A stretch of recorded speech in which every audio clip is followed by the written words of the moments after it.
Nei primi 15 giorni di giugno sul veneziano centrale sono caduti tra i 6 e gli 8 mm di pioggia, cioè niente se si pensa che il dato complessivo regionale è 33 mm, un livello già di per sé bassissimo visto che le medie registrate tra il 1994 e il 2021 per l'intero mese sono stimate in 97 mm.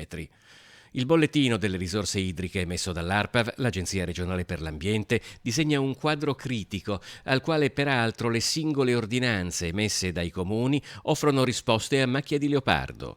È pensabile che si possano fare delle ordinanze da parte della Regione Veneto, un po' come si è fatto durante il coronavirus? Sì, noi stiamo tentando di lavorare su questo fronte, l'ho già detto anche questa mattina in conferenza stampa ed è esattamente quello che vogliamo fare. Stiamo vivendo una situazione critica, 2003 è accaduto, 2017 è accaduto e adesso siamo a un ritorno della fase di siccità, poi verranno anche le estati con la pioggia. Nel frattempo le regioni tornano a chiedere lo stato d'emergenza al governo. Tra oggi e domani abbiamo delle riunioni a Roma con il Presidente Zaia in primis, dove chiederemo lo stato di emergenza che ci serve per porre ancora una volta all'attenzione il tema che l'acqua prima di tutto deve avere un uso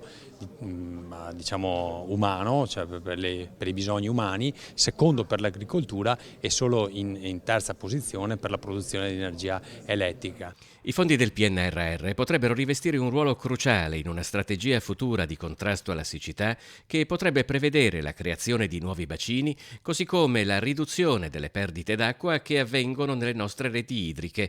Nel frattempo ognuno dovrebbe impegnarsi ad offrire il suo contributo al risparmio. Gli sprechi d'acqua in generale, se uno si mette a lavare l'auto sul cortile di casa e a canna tutto spiano, sa che quella acqua tolta all'agricoltura, tolta alle attività umane.